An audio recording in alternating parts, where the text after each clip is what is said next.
Facebook posts. Just kidding.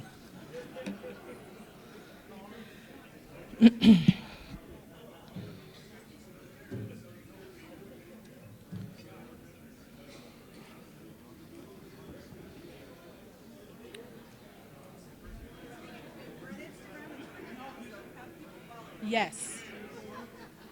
And they were supposed to post.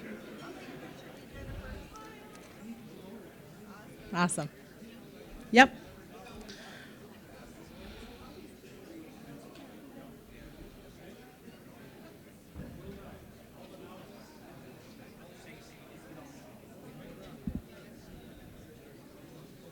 Richard.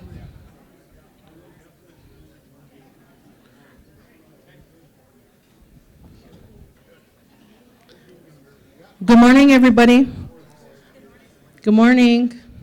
We're going to go ahead and get started. I know folks are still making plates and getting coffee and whatnot, but we wanted to get started, try to be on time as close as possible.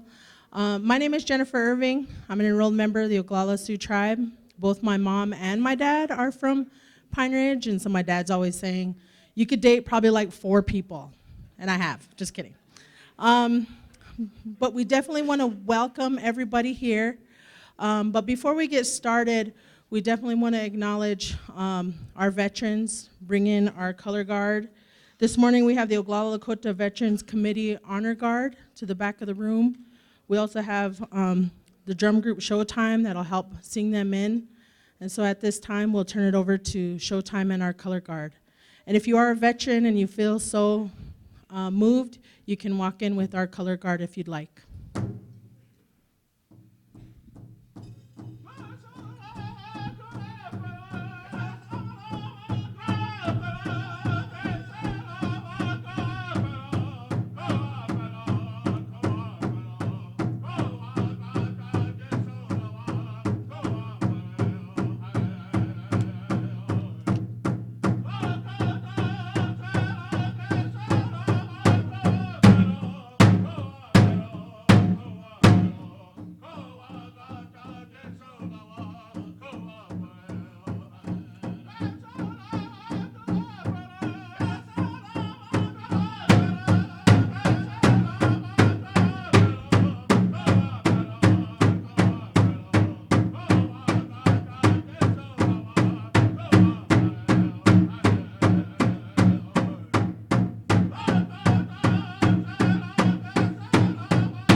Thank you.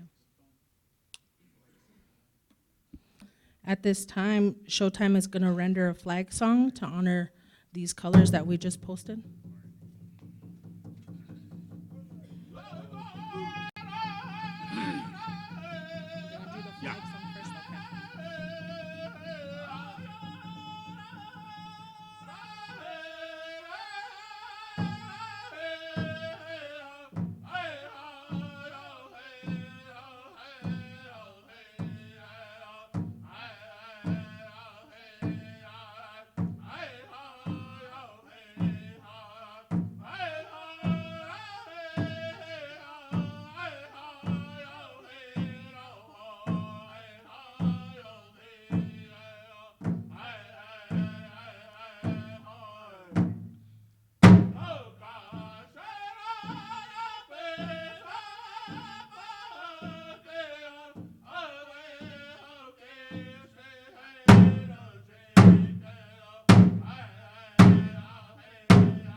We've asked Richard Brokennose, he's a member of our treaty council, to say our opening prayer this morning.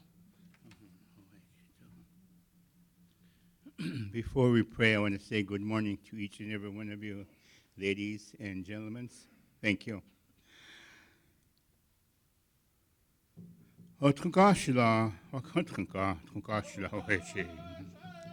Ampetu heche waste elukahi piki echuha heche. Ikchewi chasha mitakwi heche. Makawita makakilel onya piko. Ohena takuwa achi you happy. Na takuwa achi anyaka kahena nye ni wakki heun. Nokashila wakatka. Ampetu kilel hena wawechila kapi. Na ampetu kilel hena wechila ste piktacha. Nokashila wakatka. Olena heche oyate heche.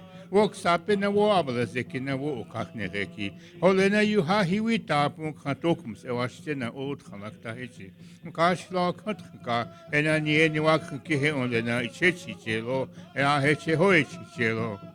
Hoi hatu ka hoeche wi okpeata kia holechet kia hoechet. Nokashila heche waki oyate ki. Ona heche tkon heche na kechi ahitwayo. Olena lechum se which hokta che hokonji chal ocho prawa hinojiki. Olena wa mech like na mechi lostek ta chaya heche hoechi chelo. Akashila na michiku. Hoi hatu kawaziata kia hoeche tkon kawayatiki. Ona heche tkon shait en kon kahitwayo. Olena lechum se which hokta che hokonji chal ocho prawa hinojiki. O wasteki na wastesi kuhene chatun kashila. You ha onkia pie a heche hoechi chena makon. O hatun kao heche. O we o hian paholechet kia heche kakoyatiki. Ona heche tkon zi chanako kahitwayo. Olena lechum se which hokta che hokonji ocho prawa hinojiki. Olena wa mech lakina mechi lostek tacha. Ea heche tkon kashila kontun ka olena hoechi chelo. Ea heche hoewa. O hatu kao chito kakta kia hewa makasto yateki. O no amakaston sito mne pinich afka hitwan pia heche hoechi chapunka. Konkon saicha na kechi na makho ea heche hoewa na michi ea heche hoewa. O makpiaki na makhaki yoko kile hoeche. Takwa kampinich ekun kamakala hitwan yo. O lechi ikche chashon makata. Nko ya piki wo ashteki na washtem henache. Ichekia nie etia uhineche pelo. Ja, heche hoewa. O mitako essa. O heche.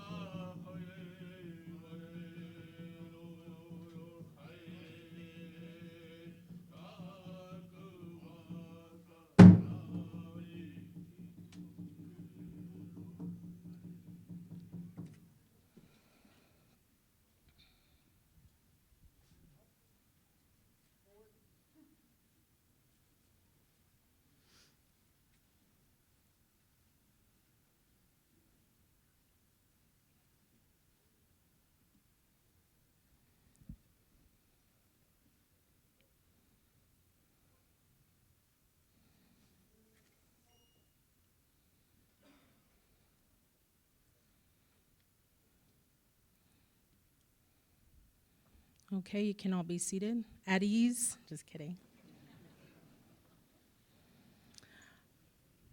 Well, good morning, everybody. I want to start off by welcoming you all to the Black Hills. This is a beautiful time of year to be able to come together and to talk about the economic development of our people. When we were planning this many months ago, and we were given the vision from Representative James Cross of the Oglala Sioux Tribe, he said he wanted to bring tribal leaders together so that we could build a better place for our people. And last night when we had one of our final meetings, both him and President Weston talked about our young people back home, and it was President Weston that had said, I just want our young people back home to know that as tribal leaders, somebody's thinking about them, that somebody's caring and somebody wants something better for them. And so with that, today I want to welcome up to the stage Harold Frazier, who's the chairman of the Great Plains Tribal Chairmen's Association. He's going to do a welcome for us and talk a little bit about his visions as well and his ideas for these next 2 days.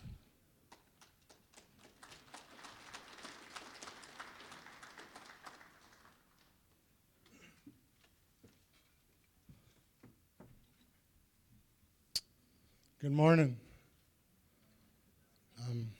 Not much of a speaker, so welcome.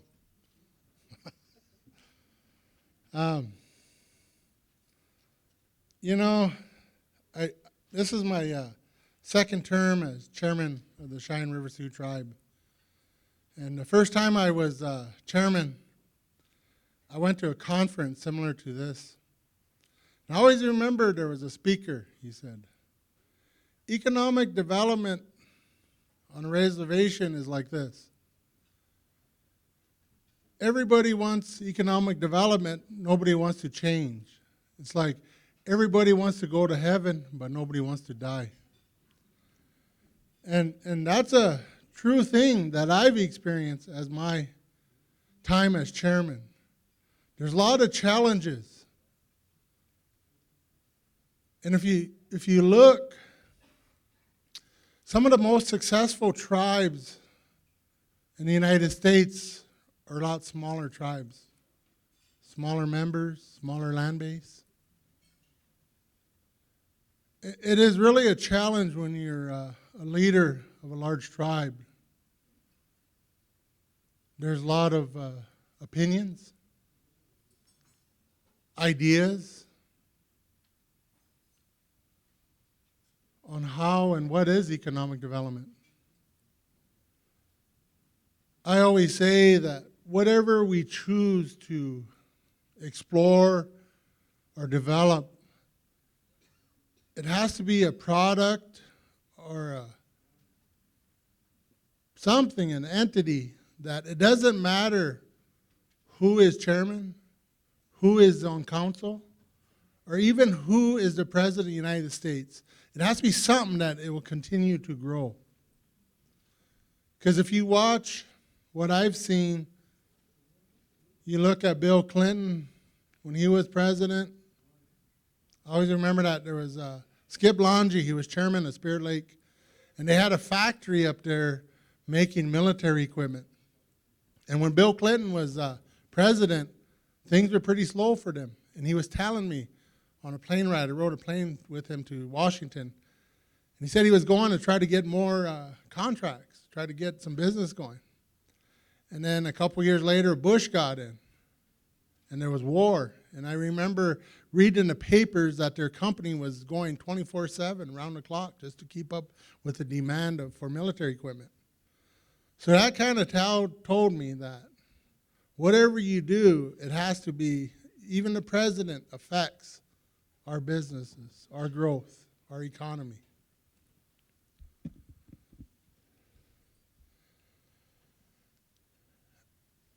You know, that change has to begin at the top. It's governance, our government. Some of our tribes have 2-year terms. Some of them have 3. We're fortunate on Cheyenne River we have 4. But still, that's not enough time to really make something grow. And I'm a firm believer that governments cannot run a business, particularly tribal governments. Because election time, when Scott Weston needs some gas, I don't care what that budget is, I'm going to get him gas and hope he votes for me. But that's one of the problems that's out there, why governments, tribal governments cannot run a business. You know, I look at Cheyenne River Reservation. Why is there 6 banks on that reservation? 3 right in Eager Butte. But yet, unemployment, 90%. High poverty, Ziebach County. We passed Shannon County. We are now the poorest in the nation. Why is that? So these are the type of questions, that need to be looked at and answered. I always feel that to get a good economy, you need private businesses. I mean, I look at Mobridge, which is right across the river from our reservation. You go into that town, there's a lot of businesses booming. They're all privately owned. So you look at Cheyenne River, you got 6 banks, but how come our our tribal members cannot access any capital to start a business or even sustain a business.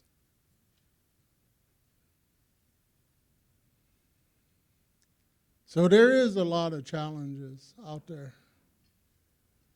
But I think if we ever get an economy or build an economy, you know, we need that private businesses. And our people, our members need that opportunity. But it has to be the amount of capital that will truly sustain and do a business. I mean, $50,000 sure help you now and then, but you know, you look at our average tribal member, they don't have the equity to go to the bank and borrow big time. I mean, a lot of our regulations, our laws, our own kind of harm ourselves. You look into agriculture, I know you can only get a lease for 5 years on Cheyenne River, and normal ag loan 7 years. I mean, so there's a lot of risk there. So a lot of things block us, but it's up to us and it's up to our people to make that change. But I think that one time someone asked me that. I think that the key is what is the people's definition of economic development? Everybody has their own opinion, their own definition. But it's something that we always need to pursue, never give up, and hopefully someday. I went back to college, graduated in 2012, and being there, being around a bunch of younger people gave me hope.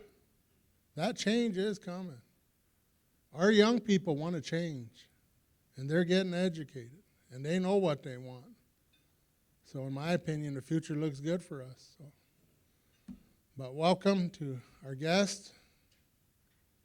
These are lands that we as Lakota people hold sacred.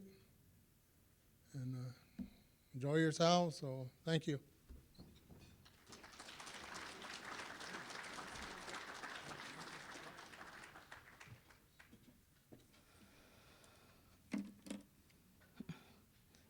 Thank you, President and Chairman Frazier.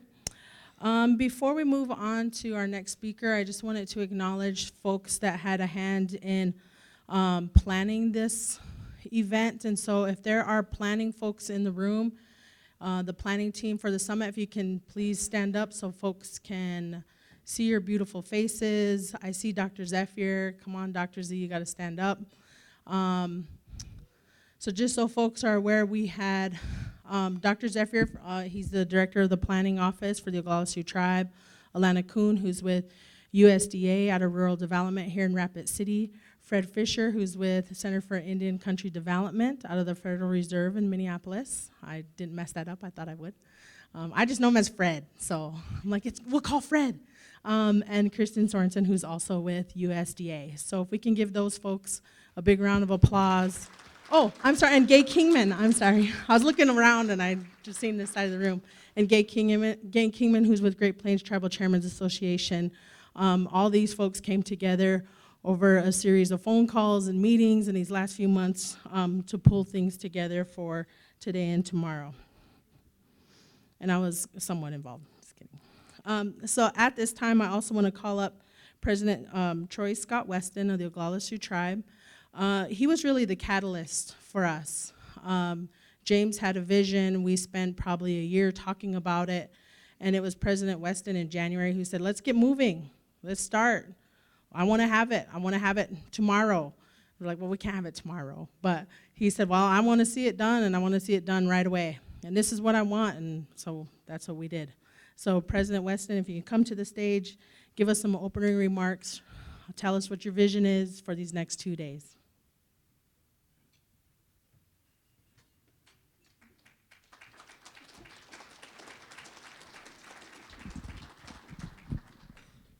Too many short people. Hihani Washte. I look at all of the faces here. People are here because they want to see change. And that's what I ran my campaign on, to creating the process for change. We have some young people, and that was one of my intents, was to show these young people that they matter, that there is hope, because there is a complacency within our tribes with no economic development. And I wanted to convey that message to them that there is, and then I believe in them. Because I just talked to a few of the young ladies, the students this morning, and I said, you're the reason why we're here. You are the reason why we are doing what we're doing right here. Because not a lot of us are going to be around for very long. I see Bill Hillman. He's already died once.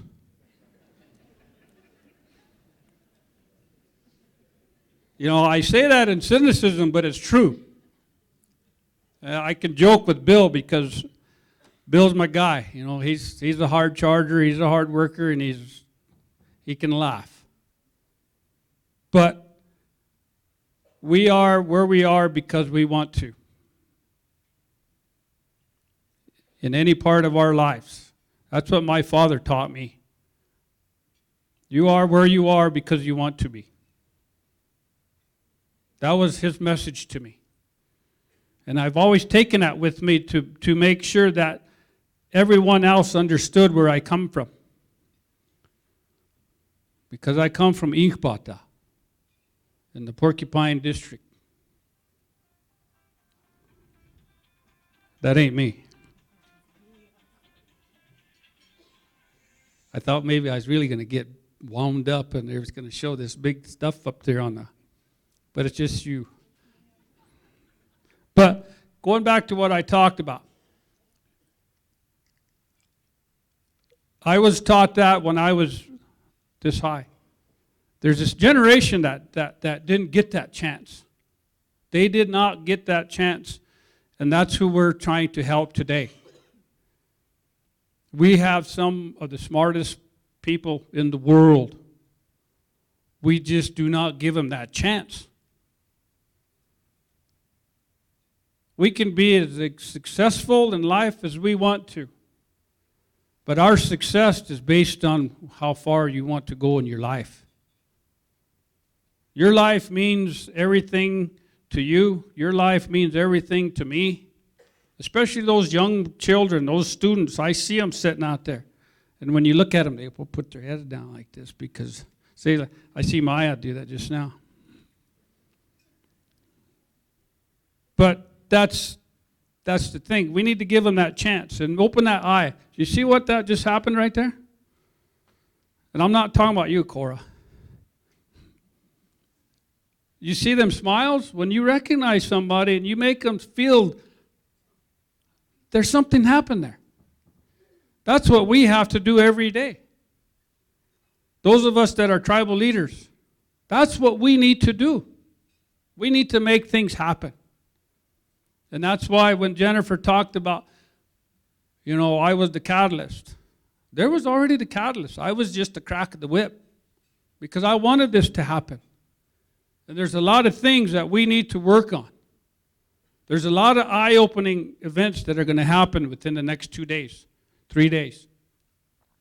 You're going to find out what you can and cannot do within your tribe, within your program, within your community.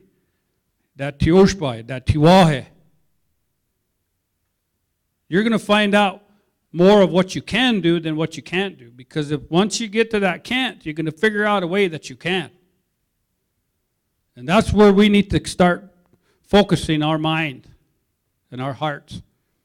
It's not letting them roadblocks stop us. Because that's what government does for us. Government does that for us because when we get to Washington and we sit up on Capitol Hill and we go testify on appropriations, when we testify on everything that's out there, you put that government policy in front of us and then they say, oh, we'll talk about it. Well, I was done. Some of the council people heard my message last week when we were in Washington. I'm not about that. Let's stop putting the roadblocks up there and tell us how we can help you drop them roadblocks because of the policies that are prohibiting you from taking care of us through our treaties. So that's where I come from. And that's why I want this to happen. That's why I want this to work. And I believe in everybody in this room that want to make it work will make it work. So that is my message for today. You will be as successful as you want to be because you want to be. And you are where you are because you want to be. That's a message that came from my father that I live by every day. But the biggest thing that he always told me, he said, you get up in the morning and you pray. Pray because you have life again. You were blessed. And so that's what my message is. You're going to see things today in all of these breakout sessions. People are going to give you that opportunity.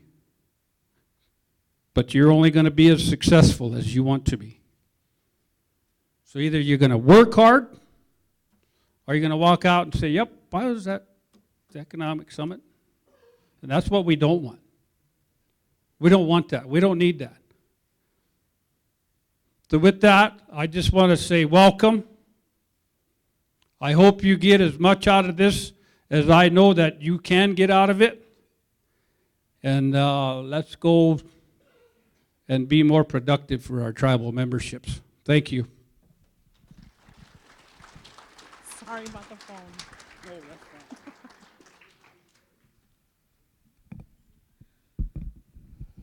I did the phone thing on purpose, just as a reminder for us to silence our cell phones.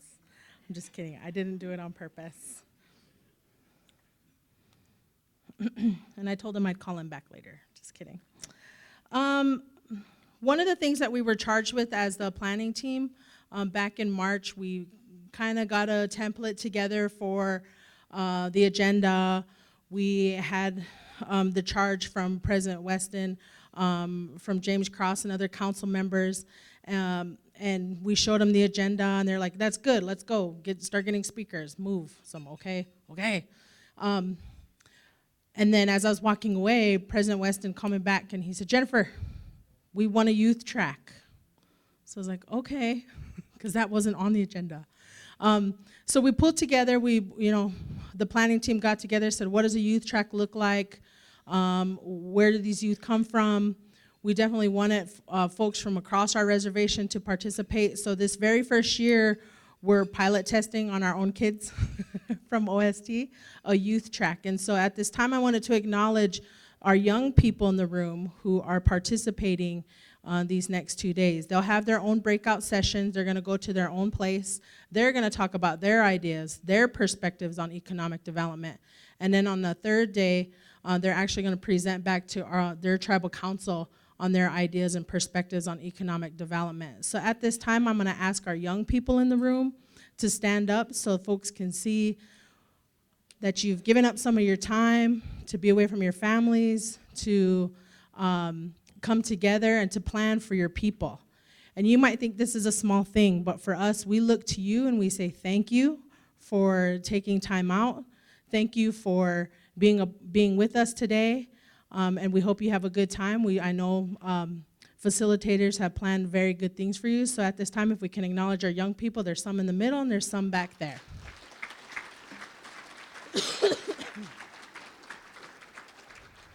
Good job, and we are looking forward to seeing and hearing what you all have to say.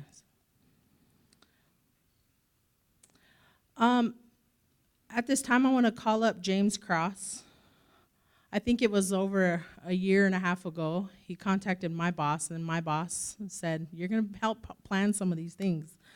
And he had a very simple idea. He said, I'd like to bring tribal leaders together.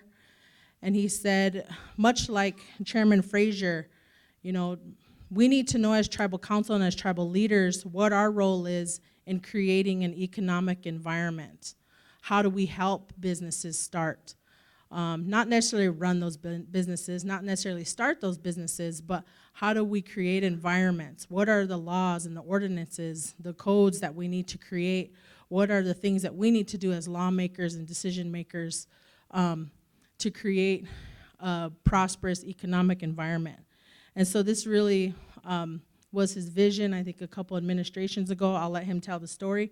But at this time, I'd like to call up Representative James Cross from the Oglala Sioux Tribal Council.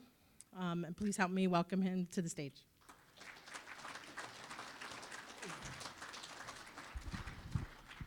Thank you, Jennifer. I think you said everything I was going to say, so I just want to thank everybody. But I didn't have no intentions on coming up here and talking. I'm the kind of person that when it comes to something like this, I just kind of want to sit in the corner. Not because I'm a lonely child, but because I really don't like that spotlight or anything, But I have this thinking process for what's the best interest for my family, and our families, and our people that live on the reservation. And so that's what I was thinking when I started thinking about this summit. And I know we have a lot of summits, we have one of a real good summit here, Lakota Language Summit. And so so I kind of thought about that, Then we have the Housing Summit, Education Summit. So I started thinking about an Economic Development Summit. And every administration, and I'll speak for the Oglala Sioux Tribe, but when you go up to Kili Radio and Tom Casey, that's one of his main questions is, what are you going to do about economic development on the reservation? So I sit there and listen to all the candidates, and they talk about it. They talk about what they're gonna do. Same with our tribal president, our vice chair. They talk about it. But when we get into those offices, it changes. Everything changes because we all have our own idea of it. And so let's bring these ideas to the table and let's talk about it. Let's come up with something. Let's just don't come up here and get away from the reservation and talk about it and go home with nothing. Let's go home with something with this summit, something that's going to benefit our people, something that's going to benefit our children. With Choi Chakikihana, we think about them, future. Our grandpa, he thought about it. He's seen 5 hills over there, 5 hills, something. So I had this vision of this, and I talked about it for 2 administrations.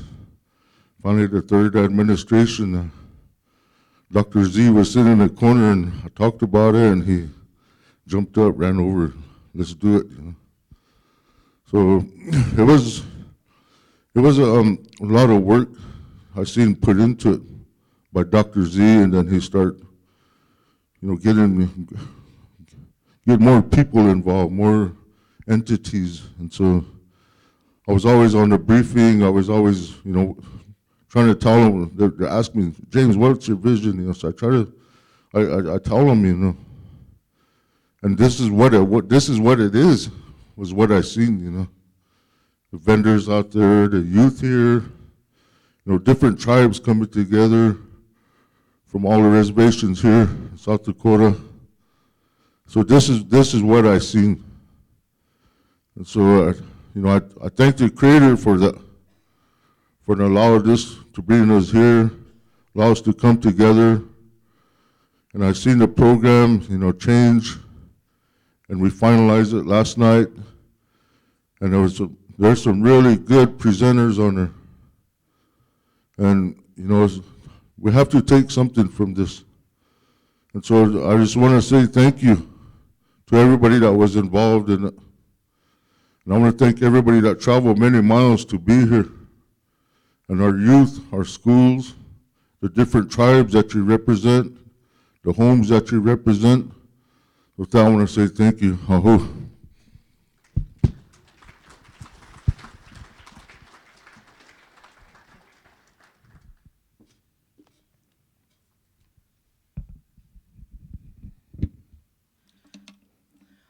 Before moving forward to our last opening speaker, I also wanted to acknowledge the Oglala Sioux tribal members, tribal council members, sorry, that are in the room. Our tribal council back, I think in January, February of this year, gave us a charge as well through council action, through resolution. They talked about some of their vision and ideas for this summit as well, and they definitely wanted us to welcome our sister tribes from around, not just South Dakota, but neighboring states too. And so at this time, if we can have the Oglala Sioux Tribal Council members please stand so folks can recognize you, and we want to thank you all for the work that you do. Don't be shy, you're all on council, and y'all look good today. Thank you, Council. I also wanted to acknowledge, I got that look from President Weston who said, you need to acknowledge the other tribal leaders. I said, okay, I will. So with that, I would like to, if there are visiting tribal leadership from other tribes, not Oglala Sioux tribe, but our sister tribes, if y'all could stand, if we have chairmen, council members from other tribes, if y'all could stand so we can see your beautiful faces as well. Welcome. And thank you, leadership, for the work that you do for your people.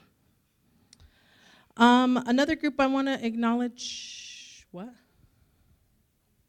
Oh, yeah. Another group I wanted to acknowledge is folks that helped us plan the logistics, really got down into the weeds. It's a consulting group called Seven Sisters, and so there's a couple sisters in the room. So if those folks could stand, and there's a purpose, I'm having them stand. So Leslie, Joanna, and I believe Kim's outside. We can't be everywhere. You're going to hear some aha moments in some of the breakout sessions that you have. If you happen to capture a quote, an idea, maybe it doesn't get down on paper, then we want to ask you all to tell one of these folks. You can also tell me, but I'll probably lose it. So if you could wave your hands so folks know. Yay. This is Joanna Donahoe, and this is Leslie Newman with Seven Sisters. And again, if there's anything you need, ideas that you hear, please let them know as well. Okay? Thank you, guys. At this time, I'm supposed to remind folks, we're live streaming, so always look your best. Just kidding. Really suck in, stand up straight. I'm in trouble. What'd I do?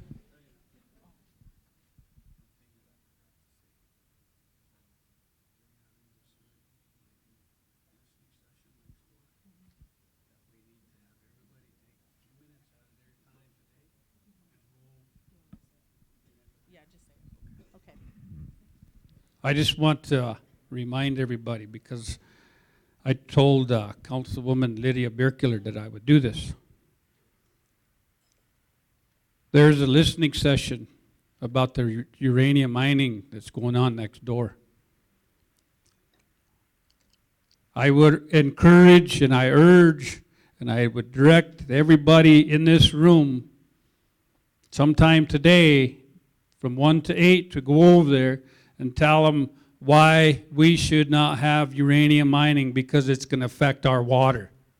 Once again, we need to start thinking about things like that, because it's going to affect those young people, us, because we need our drinking water. So I just want to take a couple minutes to remind you, to everyone, to just go over there and speak your piece. Thank you.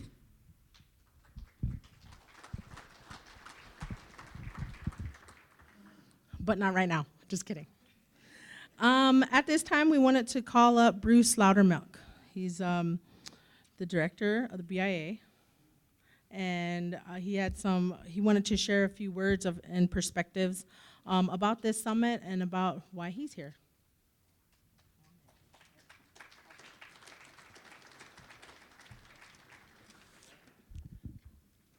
This mic's just right for us short people. Anyway, I just want to say thank you and welcome to the conference. I appreciate being invited. It's kind of a little bit of a last-minute deal, but anytime there's an opportunity for me to come back to the Great Plains region, I'm certainly going to do that. Just a little bit about myself. A lot of you probably remember that I used to be the regional director here for the BIA from I moved out here in 2008 and been here from 2010 to 2014, and then moved on over to the Alaska region. But just want to let folks know that I'm a member of the Fort Peck Sioux Tribe, and it's nice to see some of our tribal leadership here. Thank you for traveling such a long distance, and thanks to everybody else for the traveling that they did to come here for this important conference. A couple of things that I heard earlier, and just by the way, Chairman Frazier, I think you're a fine speaker. I always welcome the opportunity to listen to our tribal leadership and hear the wisdom and the words that they have that kind of transcend across the generations, from our elders to our youth. It's good to see the full spectrum, to see the folks that are here and to see the future that we have coming up. And as President Weston has said too, our young people, you're going to be in these positions here soon, probably sooner than you know it. I never thought that I would be where I'm at today, but I can thank Mike Black for that. I think we all know Mike Black. I seem to follow Mike Black from area to area, so I must be doing something right, I would like to think. But a couple of things. You know, being out in the Alaska region, there was a conference that started out there 27 years ago. It's called the Providers Conference. Started out very small, and I know that Great Plains region could definitely benefit from a conference like that, and I think this is that conference. This is the first annual. I would like to see second, third, fourth, fifth, and so on. I think it's very important to our tribes in the Great Plains and the Rocky Mountain regions and throughout the United States, actually, to get together and do the networking that needs to be done. Tribal economies have the potential to be as strong as they want it to be. I believe that we have it within ourselves to determine where it is that we want to be, and the decisions that we make today will help us achieve those goals. I also need to say that strong tribal government goes hand in hand with that. I know that we have our internal things going on. We see it nationwide. We see it within our own tribal governments. But in the same respect, they're not separate and distinct. To have a strong tribal economy and a strong economy on the reservations, you need to have strong tribal leaders and a strong tribal government. With that said, I just want to take this opportunity to talk a little bit about, I've been the Bureau Director now since November. Mike Black has, he tried to get out of DC but was called back, so now he is back there acting as the Assistant Secretary of Indian Affairs. Don't know how long that'll be. I think it's about 240 days that he can be there, so probably into August, September, somewhere in there I think it would be. So I certainly enjoy having him around because it's very helpful. There's a lot of experience that he brings to the table, and his knowledge is just unbeatable, so to speak. So anyway, just wanted to go through and welcome you all here. Thank you. I plan on attending a lot of the breakout sessions, and we will be having a follow-up meeting with the Tribal Chairmen's Association afterward. But I just wanted to introduce myself again and say thank you for having me, and I appreciate it. And we will see you all in the breakout sessions. Thank you.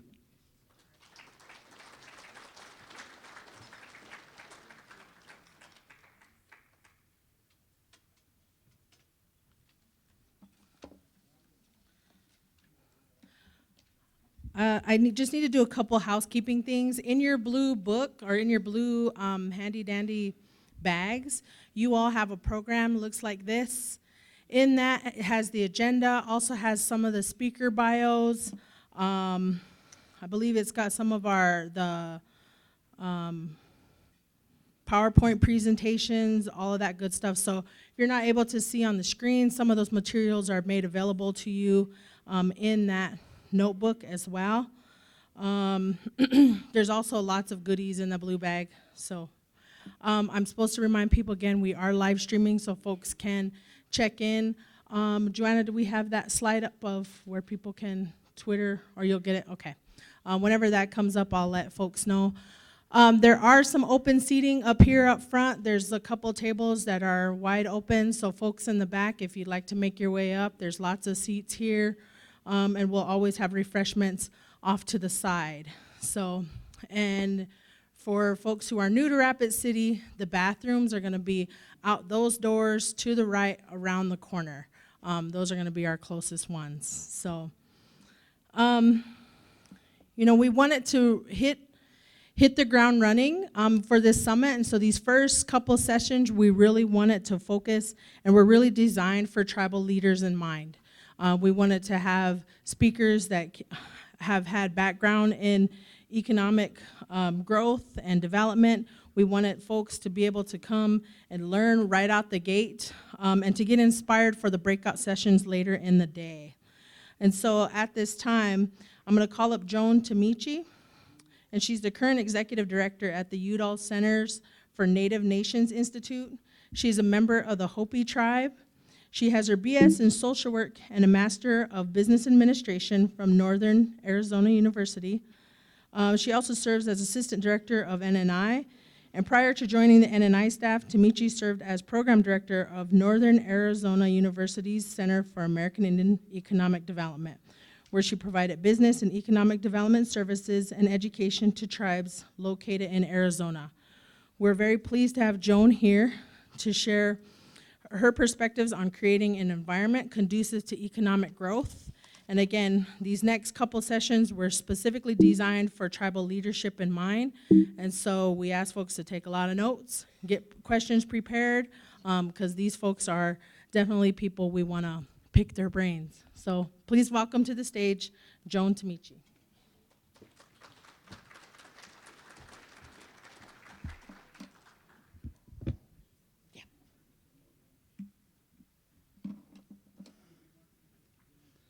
Lomoto Longva. Good morning, everybody. I'm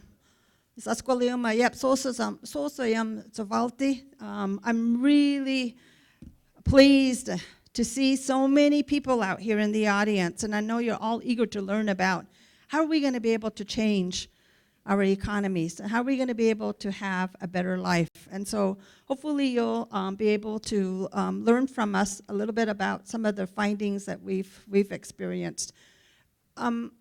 Our Jennifer mentioned that this session, the next two sessions are largely for tribal leaders, but every single one of you in the room is a tribal leader.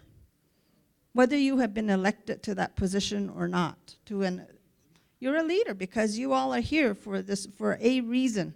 So I don't want those of you who don't see yourselves as a council member or don't see yourself as a tribal chair as being somebody that you can tune out, and because this applies to all of us.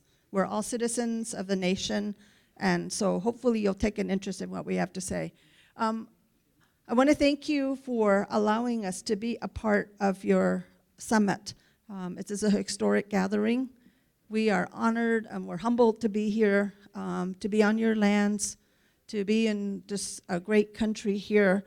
And I just hope that we can be able to give you some food for thought about how do we go about making this change.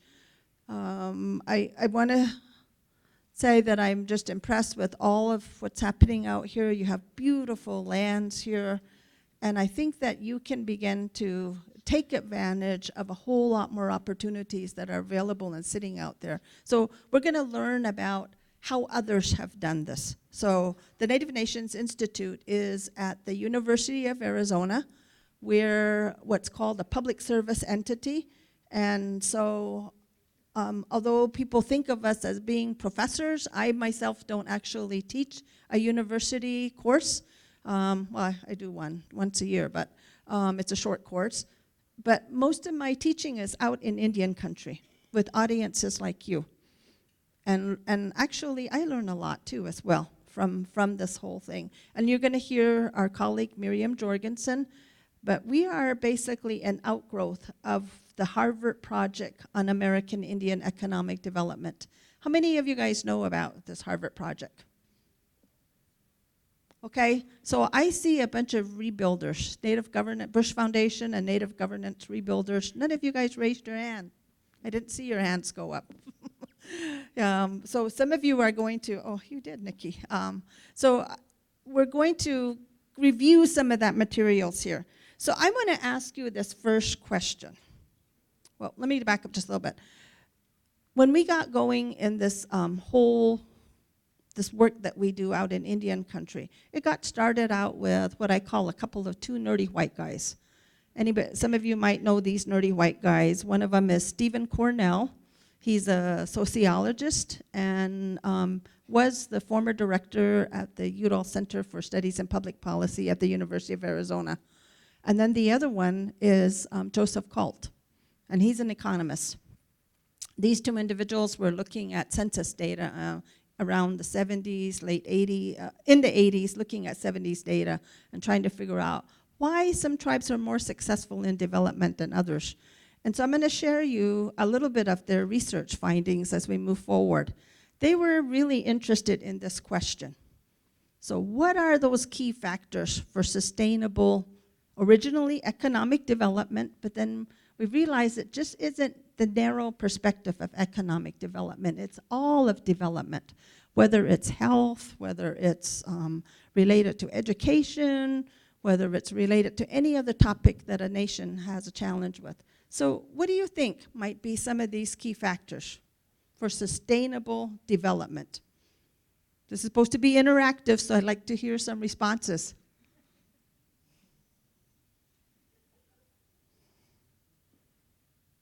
What do you think? You'll have to yell it out. Nobody wants to take the bite here? Surely somebody has an idea. Governance. You got to have governance in place? Okay, very good. What else? Ethics. We got to be ethical in our actions and in our behavior. We have to have maybe an educated workforce. Is that what you're talking about? I can't see past the flag here. Okay. We got to have a physical infrastructure. Is that what you're talking about? Roads, lands, and all of that? Thank you. Now I can see. Thank you.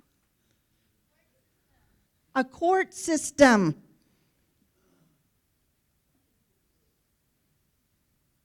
Someone said something that I didn't hear. Infrastructure. I think we were talking about roads, water, sewer, all of that, right?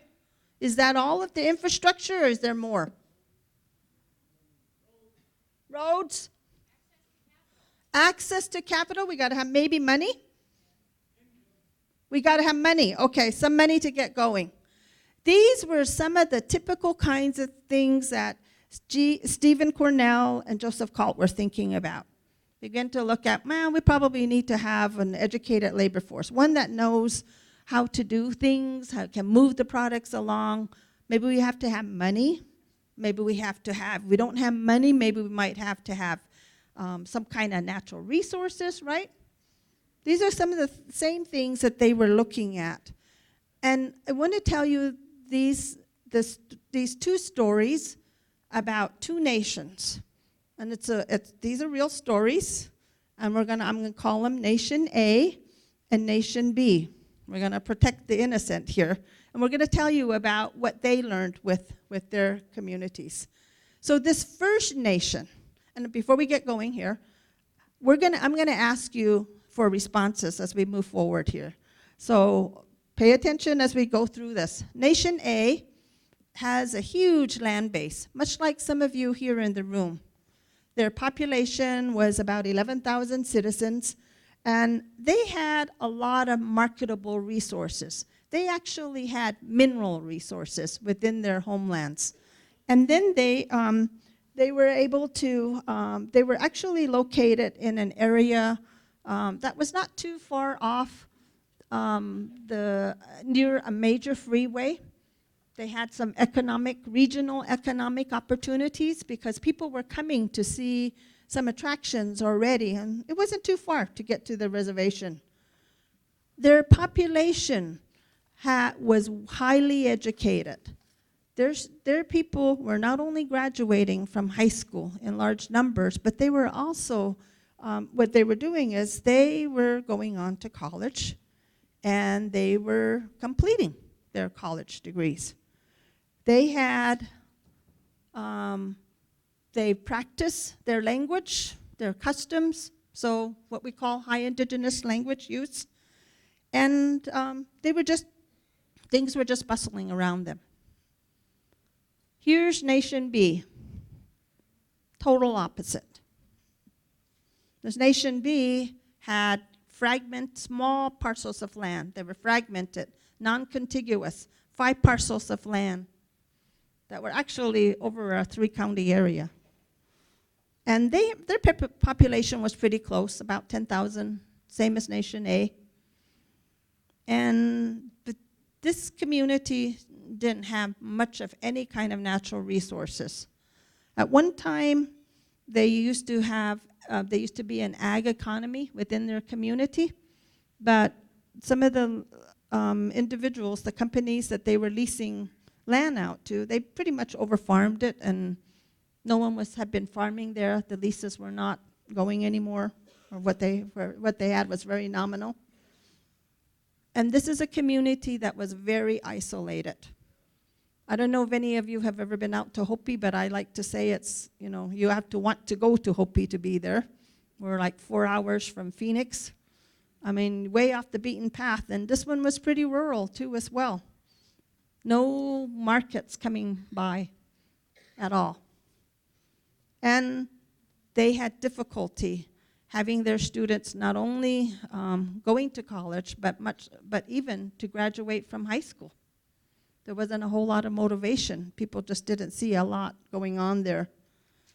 They were able to maintain their language. They were able to continue their cultural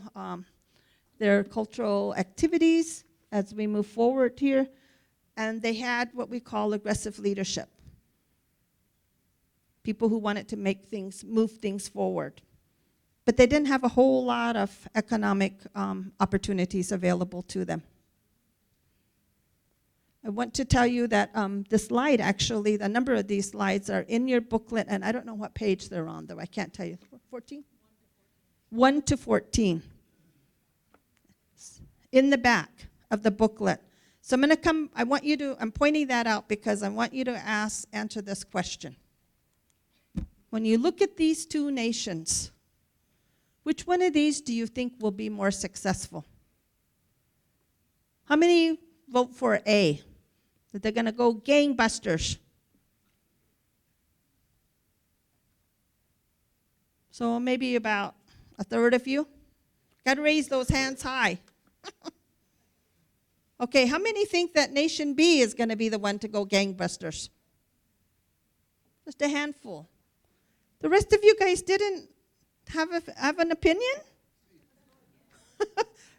Do you know what happens in those council meetings when you write that fence?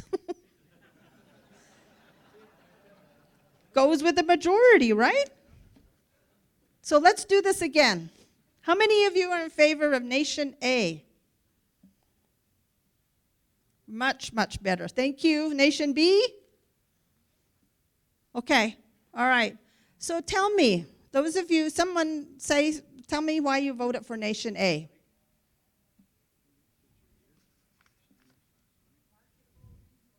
They have marketable resources. They can make something out of it, right? They're not starting from scratch like A is.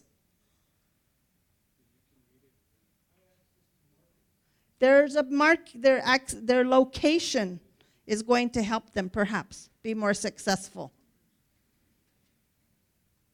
Any other things that you would identify? What about Nation B? Those of you who voted in favor of Nation B. Why do you think they're going to go gangbusters?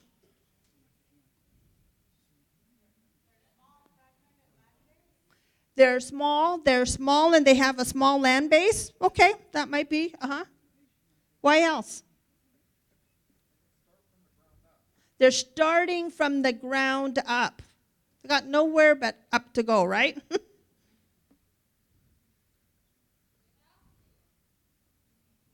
Say that again. They have no choice. They have to.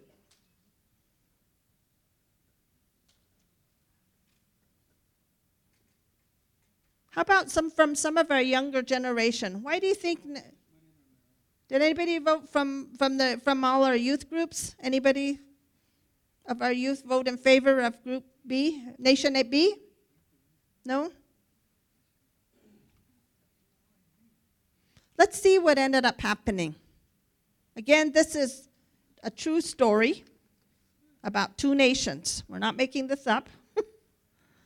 Look at what happened with Nation A. High unemployment. At that time, it was hovering around 90%. We had pretty much every kind of social problem that you could think of.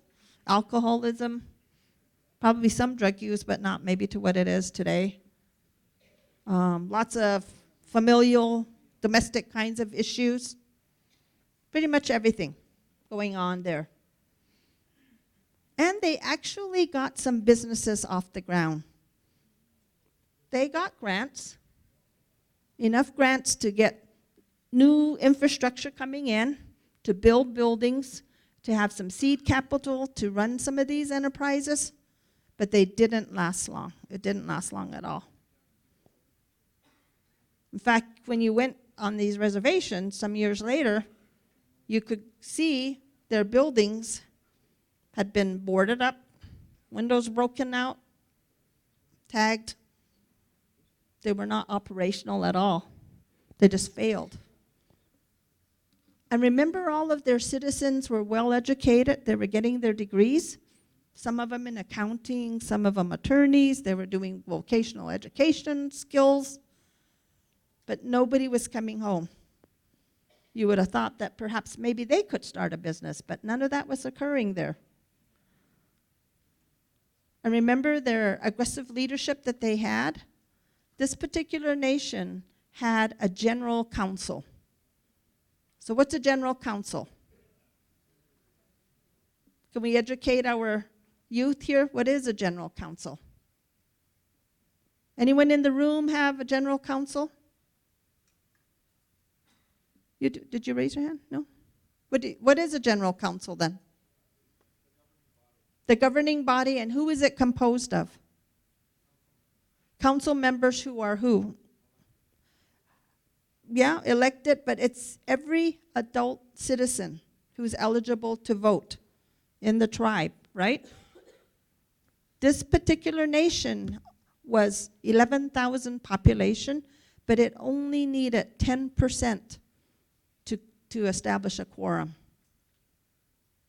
So 110 people could make the quorum. Think about how large your families might be. Our adults just go to the meeting, right? We can change policy, we can change law, we can hire and fire whomever we want, for as long as we're there the latest.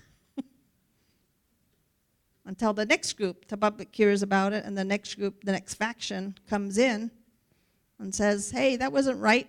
They get their 110 people to undo what your family did. So there was a lot of political turmoil that was going on there, a lot of factions within the community. And they just couldn't get off the dime, despite the fact that they had everything going for them. Now let's look at Nation B. Low unemployment. In fact, so much so that they had to import labor from off the reservation.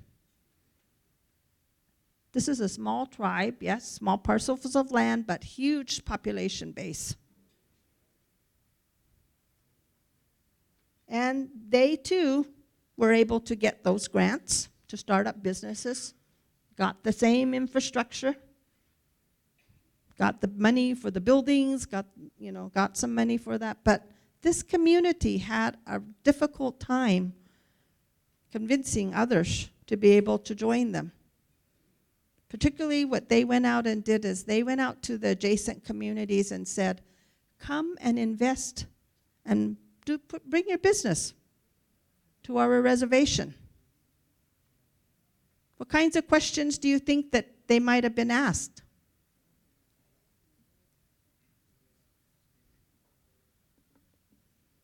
Anybody have an idea? Have any of you experienced that as well?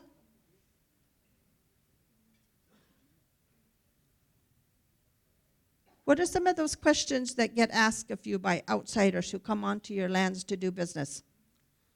Or that you might potentially partner with? Yes?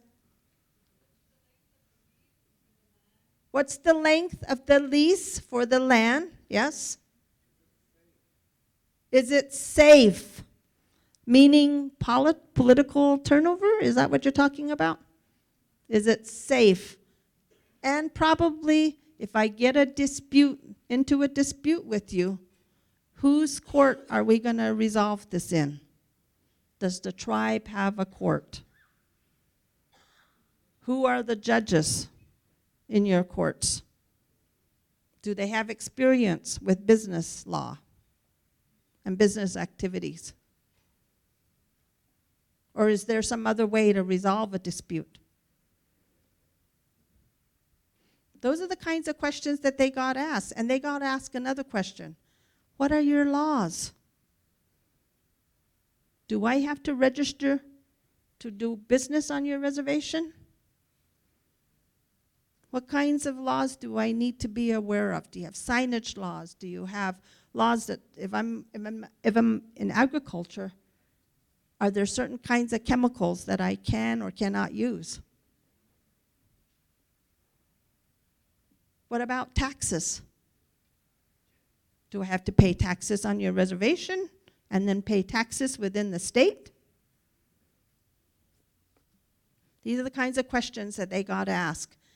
But what they did is they went out to slowly and deliberately begin to answer these kinds of questions that got raised. So they got one business to come on. One small one. They did it through actually wire harnessing factory. Building small, putting together a small, an instrument that goes into motor vehicles. And then as time went by, became very successful. They convinced another company to come onto their reservation.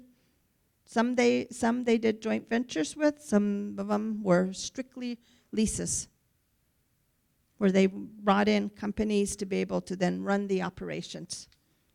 And as a result, they were running these 24/7 manufacturing companies.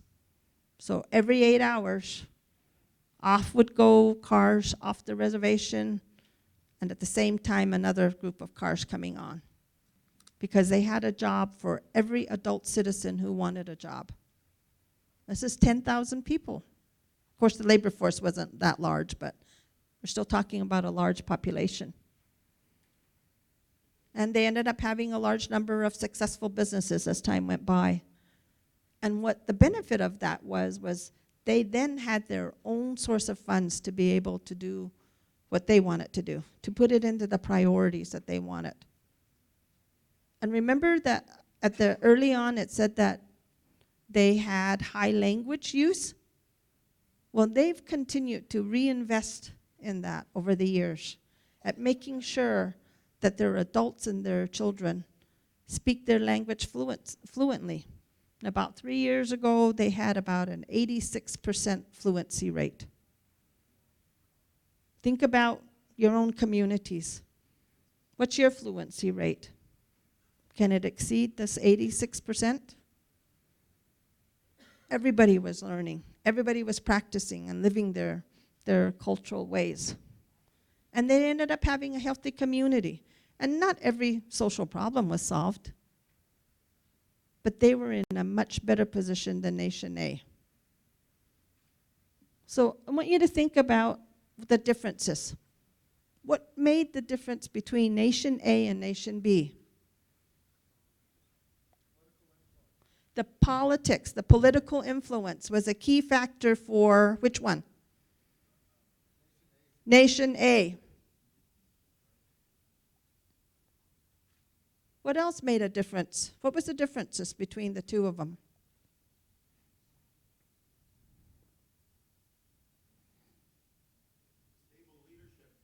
Stable leadership plays a role.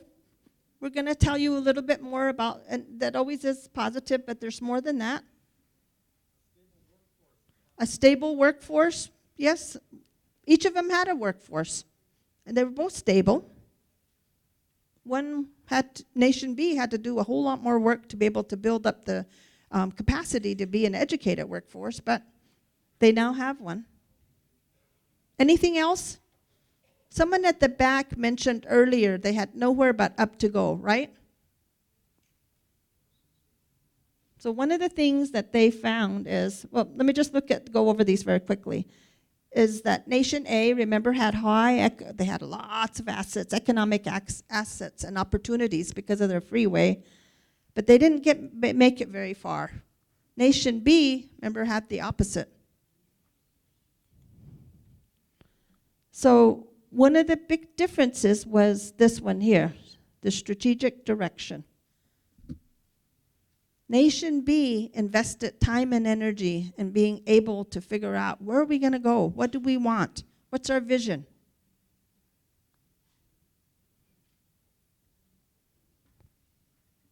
And they had what was mentioned, where's my mark? What was mentioned earlier, stable, non-politicized, an effective government. One that could get the job done.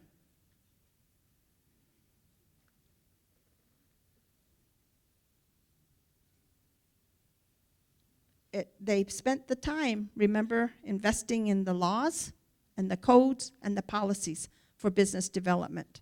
That's the part of the creating the conducive environment.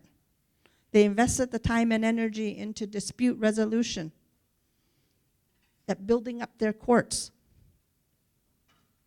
because they decided to utilize a Western model. Spending the time and energy and investing in the capacity to be able to resolve disputes. And when you think about all of this, you can have all of the assets in the world, like we saw with Nation B, and you can have all of these opportunities, but if you don't have a clear direction of where you're headed, you're just going to go around in circles. And governance is what's going to lay that foundation for all of this. We say you got to get your political house in order if you're going to have sustained development occurring within your communities. So basically what Joseph Colt, Stephen Cornell, what we've continued to do at the Native Nations Institute in Arizona is to continue this research. And in every instance that we've looked at of tribes who are considered to be successful, Joseph Colt used to call them kick-ass tribes because they were out there doing that, really moving forward. They were the ones that were moving forward, exercising what we call genuine self-rule. We had effective institutions of self-governance. Again, these were where the codes come in, the laws come in, the processes. This is where you have to have this neutral dispute resolution here. We have cultural match, have a government that the people can believe in, that they view as theirs, and not one that maybe has imposed upon them. They had the strategic orientation, looking forward and making decisions based on that vision that people have of what their priorities are. And then having leadership. And we're here, having stable leadership helps. Having somebody in there for a longer term. In this particular case, Nation B had an elected leader that was there for around 33 years. And then came a time when he didn't win re-election. But what made the difference at Nation B were the laws, the rules stayed the same, even when he didn't win re-election. That's what we found over and over and over again. Those things have to be in place. And he shared the leadership, not just a single person. He was very influential, it's true. But it's more than that. And we call that nation building. Something that the tribes are doing on their own. Just very quickly, anybody have an idea of who Nation A might be? Yes. Yes. How did you guess Crow? You've been around. Crow Nation has the world's third largest deposits of coal. They got natural resources galore, highly educated people. And I want to tell you that that was Nation A about 12, 15 years ago. What they finally realized is that the way that they are governing themselves did not match them culturally. They had 6 major families. And every time major issue would come up before them, when elections would happen, they would all gather together in these family groupings. And they'd make decisions that way. But yet that's not how they were electing their council representatives. And so what they did is they kind of in a coup, these young elected leaders at a general council meeting, again one that was late at night, slipped in, proposed a constitutional amendment to this, and it changed their entire council to one where now they have 2 reps from each of these 6 major families. And then it became their government. It wasn't one that was imposed upon them. So they began to then tackle all those laws by putting codes in place, a business code, a tax code. All of those things began to be put in place, adopting a uniform commercial code. Those are the kinds of things that they did, step by step. So that was then, maybe 30 years ago, but that's not them anymore. They're moving forward. Okay, how about Nation B? Any idea who Nation B is? Yes. You have all of the answers. Let's see if we can find somebody else. And if we can't, then we'll come back to you, sir. Anybody else have a guess of who Nation B might be? Hopi? Nah, I wish it was. We are definitely in that location, but no, we have 12 villages, and we have almost 2 million acres of land, so it's not Hopi. Who? Umatilla. That's a good guess. Nope. Mashantucket Pequot? Nah. Come down further south. I'm sorry? Donna Otham. They have almost 2 million, or over 2 million acres of land, so it's not them. Mississippi Choctaw. That's the tribe we're talking about. They got that wire harnessing plant, then they added on factory after factory. As I said, some of it they owned and operated, and some of it they leased out. They slowly began to do this, but they had to do it first by changing their laws and trying to figure out how they're going to resolve disputes for this to be able to work. Because you have a lot of non-indigenous folks coming in onto your lands who are expecting your courts to look like theirs and to operate like theirs. And if they do not feel safe at investing their time, energy, and money, they're not going to stay. They're not even going to come. And you'll see that they are involved also as well in gaming, but that's what they call icing on the cake. The chairman has always talked about economic development being their freedom program. Freedom from all of the strings that come with federal dollars or somebody else's money. When it's your own money, then you can make the decision of where you want that money to be utilized. And for them, language was a big one. For them, the other elders were another big one. And just reinvesting within the community. So I'm going to just keep going forward very quickly here. We're not going to go into these. They are all in your packet. But I just wanted to quickly tell you, this is under the standard approach. This is, people, tribes, thinking maybe if we just get more grant money is going to solve all of our answers. We know that that's not going to solve it all. It's a factor, but it's not the reason why you're going to be successful or not. It just provides an unstable foundation for it. and this is the nation building. And all of you probably have heard this terminology, nation building, out there, and I just want you to think about what that means to you and how you would define it yourself or tell someone else about this. But I want to share with you this video of tribal leaders who we interviewed, and we asked them the same question. What is Native nation building? So you're going to hear some voices from tribal leaders throughout the country. So can we turn down the lights again for this video?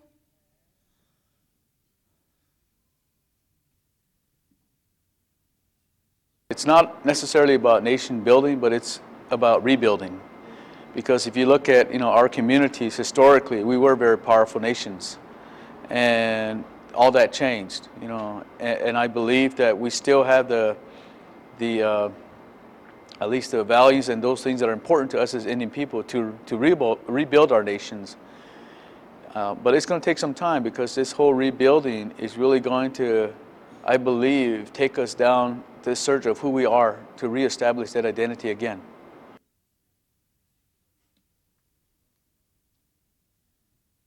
In a practical way, nation building is building strong governments,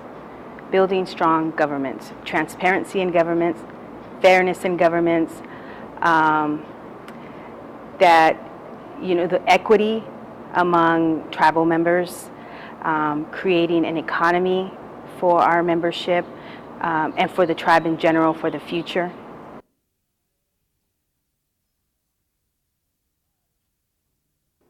For me, nation building is having the freedom to determine the destiny for your community and to be able to put together the institutions, the forms of laws and conduct that it is necessary to meet the services for your community. And it's the freedom to choose who your partners are going to be, freedom to choose what your court systems will look like. But it also takes, I feel, a great deal of wisdom to practice nation building in a very deliberative approach.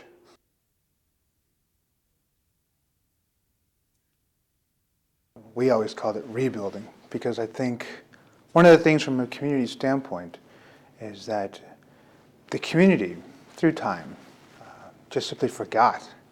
And so in our opinion, it was a matter of getting the community to remember the vibrance that was once ours and took place in our communities. We were a nomadic group and we moved around a lot, but nonetheless, we had a lot of, by today's standards, success.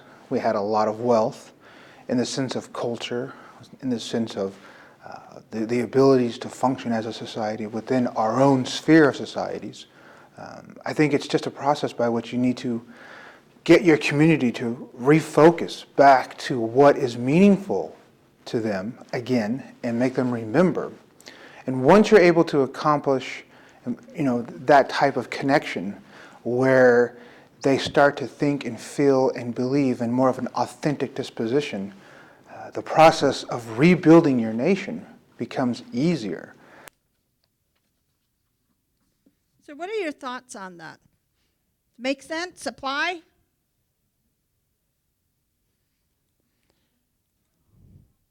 This is the definition. You can turn up the lights if you want.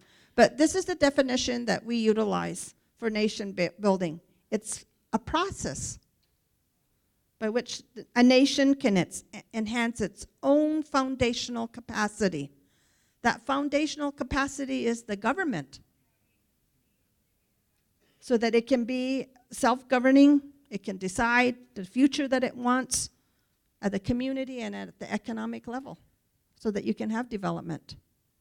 But it's you making those decisions. I want to go over some of these points very quickly and show you, and I don't know if you guys can see that well, but these are the five, what we call the 5 principles of nation building. Basically, you got to be in the driver's seat. As indigenous nations here in the United States, we are very fortunate to have sovereign rights and to have the recognition by the federal government that we enjoy, that our brothers and sisters in other countries don't. So it's you taking the kinds of, you being willing to take the actions, to be able to assert your sovereign rights, but not just beating your chest about it, but finding effective ways to do so. You got to follow through with it. So this is Nation A saying, we have sovereign land status here. We can make our own laws. I'm sorry, Nation B, Mississippi Choctaw, going through and say, we're going to set up codes here. We're in the driver's seat. We know what it is that we want. Got to have capable governing institutions to back up your sovereign rights. Here again are the laws, the policies, and the procedures so that everyone knows what they are. And it's not an unknown quantity out there, so that that business who decides to make an agreement with you knows that you're going to follow the laws consistently, not just depending on who you are and who you're related to, but that the laws are there for everyone. And this is where the court system comes into place, deciding what kind of neutral dispute resolution you want. As I said, Mississippi Choctaw decided that they wanted to have a Western courts. But over the years, they've been great innovators because they have youth courts. They have drug courts. They've just gone through and decided, let's find a way to meet the needs of our people better. And they've gone out and developed this thing we call cultural match. We're not talking about you going back to traditional ways, your traditional governing system, unless that's already in play. We'll probably never get to what we were 50 or 100 years ago. But we're talking about a kind of a government that you believe is your own, creating it. And this is what Crow Nation did about 12 years ago. They went through and they changed their government to match the way that they were making decisions. So I want you guys to think about what exists within your own communities right now. Do you have an IRA template constitution? And does it match your traditional ways? How did you make decisions before? Your grandparents, your great-grandparents. How do you make decisions, key decisions today? The fourth one had to do with the strategic orientation here. And again, when you think about Nation B, they had a plan. Their plan might have been simple. It was to get out of the dire situation that they were in. But they slowly began to attack these laws, the more information that they got. And I know that many of you have, in your tribal offices, plans, strategic plans, comprehensive plans. But are they just sitting on those shelves gathering dust? Or are you actually utilizing them? What guides your decision making? What guides your budgeting? We have a limited amount of resources to deal with. I know that for my nation, Hopi, our major source of revenue, coal, is going to no longer be there. That's 60% of our budget. When we get down to that 40%, what are our priorities? What's going to still be left? We had a budget scare until last week. Those of us who get federally funded, or our jobs are 100% by the feds, we were in that situation too. What's going to happen to us if we didn't get the continuing resolution? Could you still continue to employ your tribal citizens? Would your program services continue? So that's, all of these things we have to figure out, what are our priorities? Our grandparents and our ancestors made these decisions for us, and they didn't have cash. But yet they knew what their priorities were. So maybe it's some of us just going back to these things very simply. And this public-spirited leadership. I was very impressed with how we got our youth component started last night, going back to our traditional ways of who you are and who you're related to, and honoring those kinds of things, about the role of a male and a female. And I learned that you guys, the Lakota, have different words for female that are gender-based, that are for females and males. Hopi does too. Not a lot of words, but a number of them. And so many of us were raised in this way. So it's coming back to trying to figure out, how did we make decisions? What worked then? What might still work today? And who might be able to join? Because all of us have a voice as we move forward here. I think I'm going to stop it at this point, because the rest of the information, there's additional slides in your packet that go into greater detail on all 5 of these points, and I think they're self-explanatory. We have a few minutes that I wanted to see if anyone had any questions or comments. Did you see yourselves in some of the stories that we were telling? Were you Nation A? Were you Nation B? Do we have any Nation Bs in the room? No? Do we have any Nation A's in the room? Hopi is a Nation A.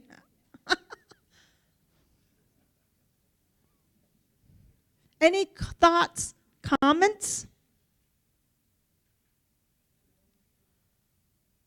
All make perfect sense? No response? Yes, maybe. This is an opportunity for all of you guys to think through, how does this stuff apply to me in my position? How many of you run a program?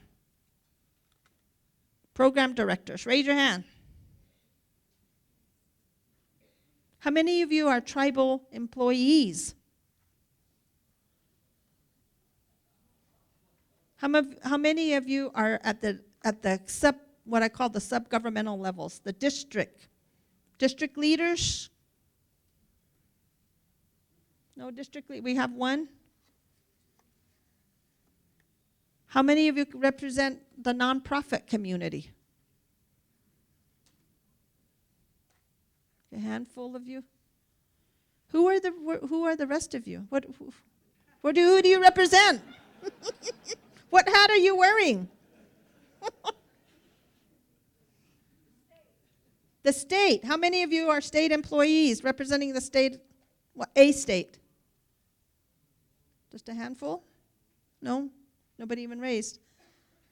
Who are you then? There's some youth here.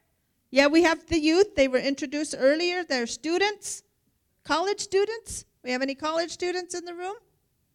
All right, cool. Federal. How many of you are federal employees? A handful. That still doesn't account for a large number of you. You're what? Attorneys. The private sector. How many of you are business owners? A handful of you as well?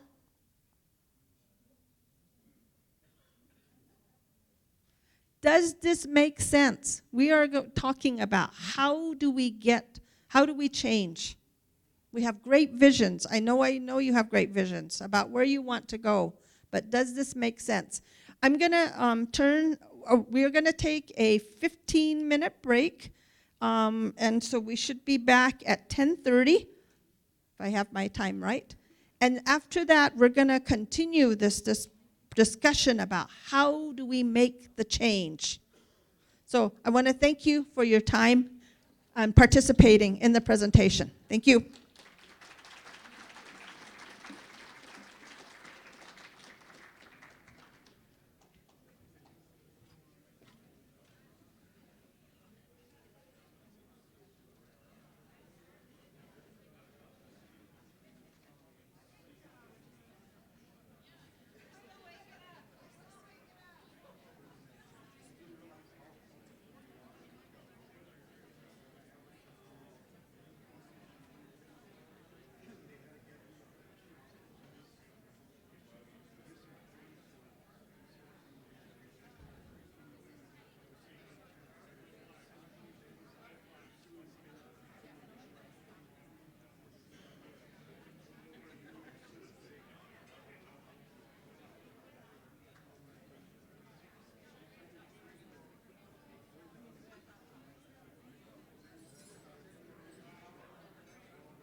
We're gonna start to try to get started.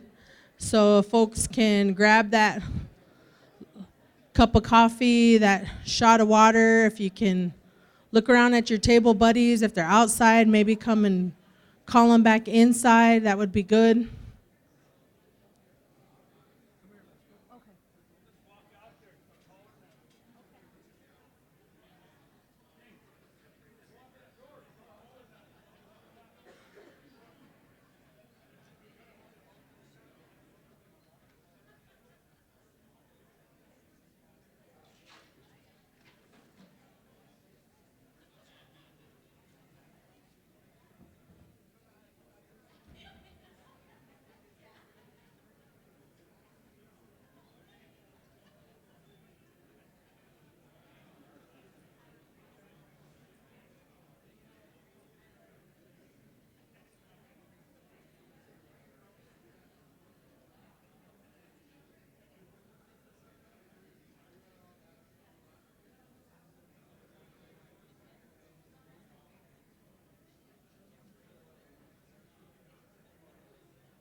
Okay, so the live stream, that's where it is? Okay. Okay. If we can have folks start taking a seat, finding a seat. I know there's folks outside shagging people back in here. So if we can all start finding a seat, that would be great.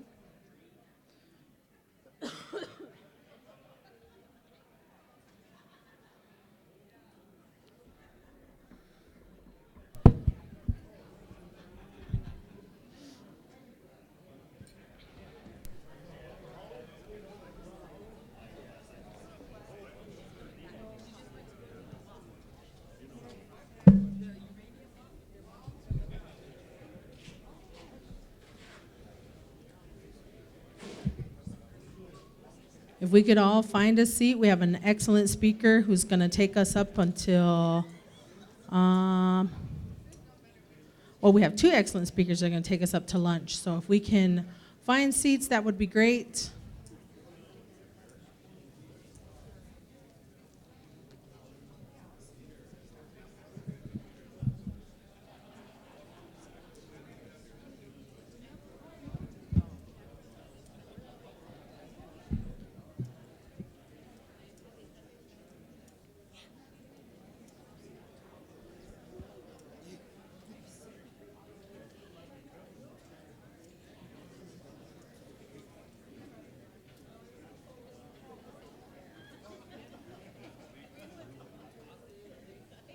Karaoke?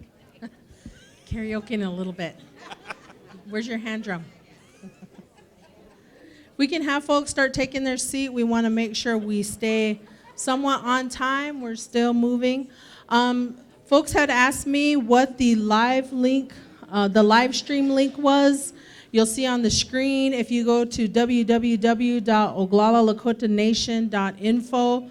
That is the Oglala Sioux Tribe's new official website. Is that right, Karen? Yes, it is.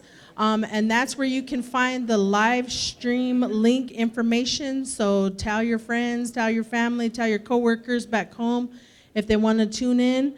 That's where they can tune into. So we wanted to put that up for people as they find their seats.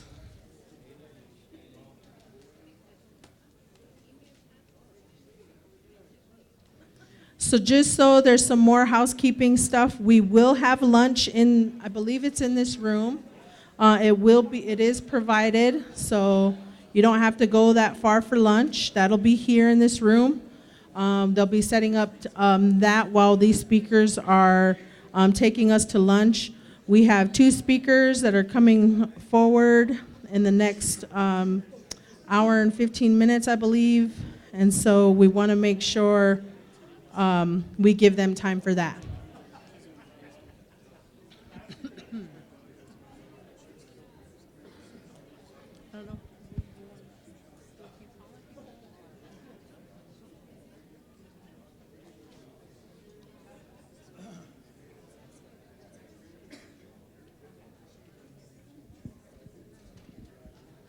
So one of the things that I wanted to discuss and talk about was back in March, we had a Building Blocks for Sustainability workshop, and that was specific for the Oglala Sioux Tribal Council and the executive board of our tribal council. And one of the things that connected with us was the cultural connection.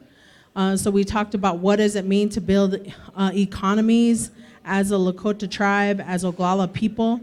And at this time, I wanted to acknowledge, and I know some of them aren't in the room, are at the uranium mining testimony. Some are still making their way here, but I definitely wanted to acknowledge and recognize the Oglala Sioux Tribal Executive Board.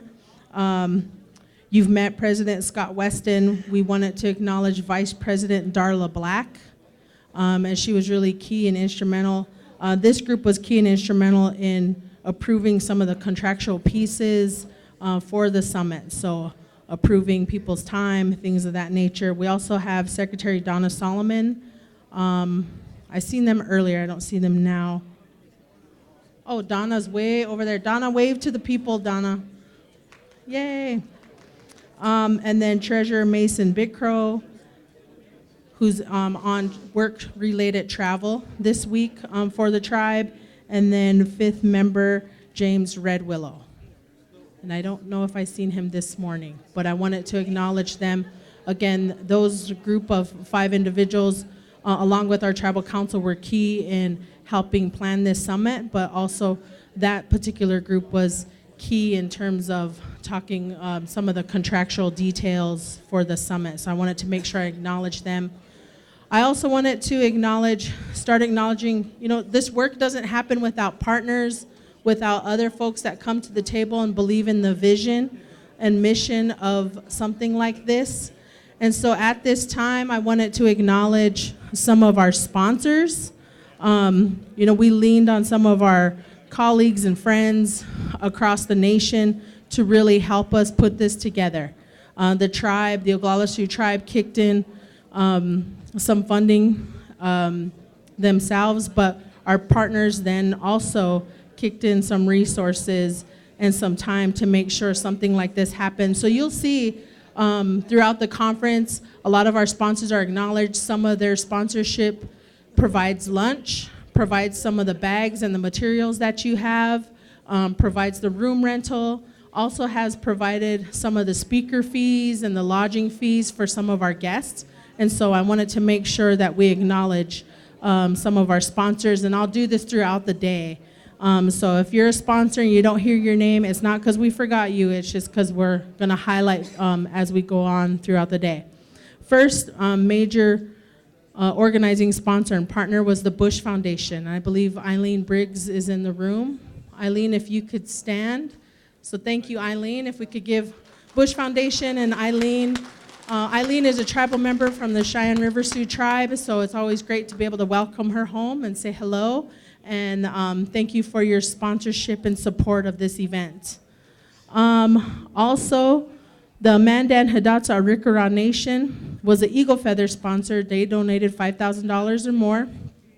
And I believe their sponsorship helped with some of the materials, the t-shirts, things of that nature. So we want to acknowledge them. So if you could give them a round of applause, that would be great. Another sponsor was the Native Governance Center. So they were able to provide some resources, again, that helps with this meeting. So if we can acknowledge the Native Governance Center.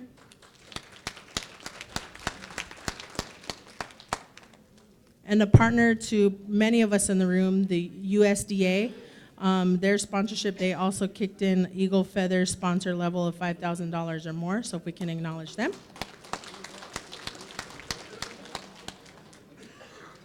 And without this sponsorship from the KC Family Programs, We would have struggled to get some of our youth track here, so we definitely want to acknowledge KC family. A lot of their support helped sponsor our young people to be able to be here, to be able to eat, have some fun, but definitely to do some of this work in their youth track. So thank you, KC Family Programs, for your sponsorship of $5,000 or more.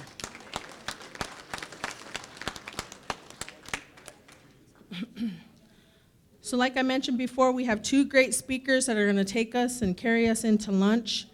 The first is Dr. Miriam Jorgensen. And before I call her to the stage, let me give you a little bit of background. She is the research director from the Native Nations Institute and Harvard Project on American Indian Economic Development. Miriam Jorgensen received her BA in economics from Swarthmore, did I say that right? College. She's got an MA in Human Sciences from the University of Oxford and an MPP and a PhD from Harvard University. So she's got a little education. Her areas of specialty are Indigenous governance and economic development, with a particular focus on the ways communities' social and cultural characteristics affect development. Her work has addressed issues as wide-ranging as welfare policy, policing and justice system development, enterprise management, financial education, asset building, and philanthropy. So all good things that we need to learn about in the coming minutes. And so I'd like to welcome to the stage Dr. Miriam Jorgensen, Director of Research at the Native Nations Institute. So please help me.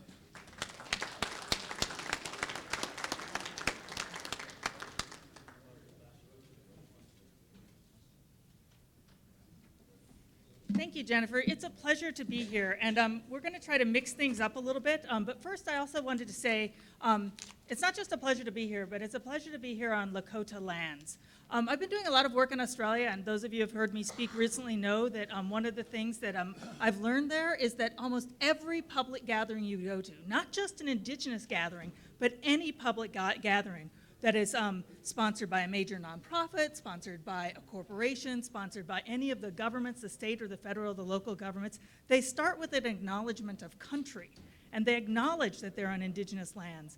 And I grew up in Vermilion, South Dakota, and I gotta tell you, there are a few places in the United States where you go that you really should be hearing this, as much as you should be hearing it there. It's a place that is clearly on Indigenous lands. There's lots of work that goes on by governments and corporations and the university, and we don't country. And so I really want to make sure that I'm acknowledging that we're on Lakota Nation lands here, and that I want to pay my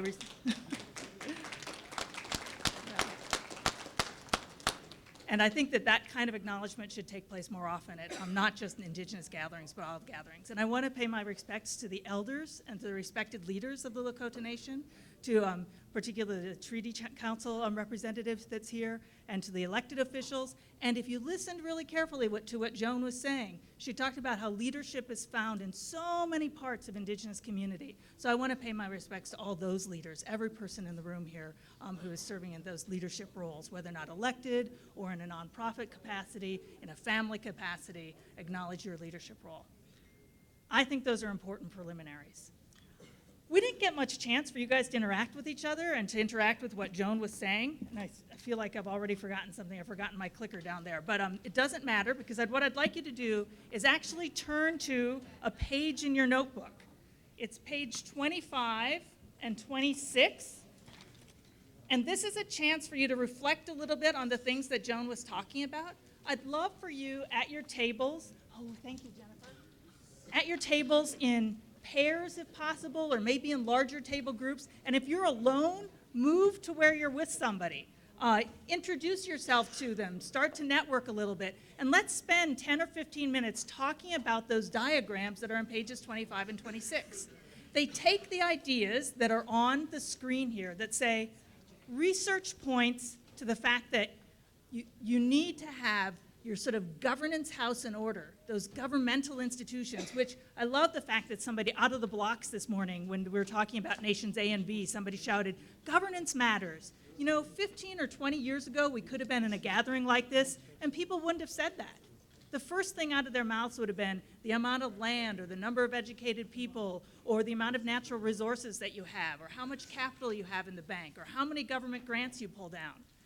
The fact is that all those things matter to development when they're in that strategic framework. But the foundation is that governmental piece. You can't make the education, the labor, the natural resources, the market access, the land base. You can't make any of that pay off until you've got that governance house in order. And so all of the breakout sessions today and all the breakout sessions tomorrow are focused on how really to make the economy flower, but coming from that base, that fundamental governmental base. So in order to get our heads in the right place, we wanted to give you a chance to have some of those conversations. Where's your nation right now? Where do you see your community? Where do you see your governance challenges? Are the kinds of nation-building conversations that need to occur taking place in your communities? So before we sort of send you off, we wanted to have some of those conversations. So just to play out how the next, say, 55 minutes are going to go, look at those 2 pages. Again, it's pages 26 and 27 in your book, and they've got these big arrows on them. And I want you to think about, where are you on the nation-building pathway? And after about 10 minutes, we'll ask for some feedback. We've now finally set up some mics so people can come up and say a little bit about what their conversation was. And then for about the last 20 minutes, I want to start to share with you some of the drilling down details. We're going to drill down on thinking about the specific tribal governmental structures that are necessary to really make community development, economic development, social development, community development flower. And from then, we're going to hear a little bit from the Center for Indian Country Development at the Federal Reserve Bank of Minneapolis, and there into lunch and through the rest of the symposium. But this is that moment to get yourself centered. Where are you on that nation-building pathway? If we know that nation-building is what it takes, where is your nation? So again, take about 10 minutes. Joan and I and others will wander and ask and answer some questions, but have that conversation at your table for about 10 minutes. This is your chance to kind of get your head in the game.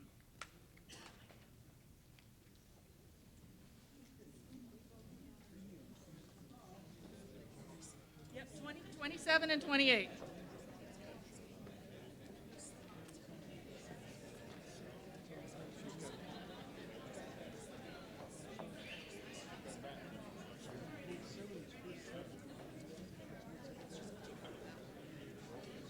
Sorry, it's pages 26 and 27, the ones with the arrows on it.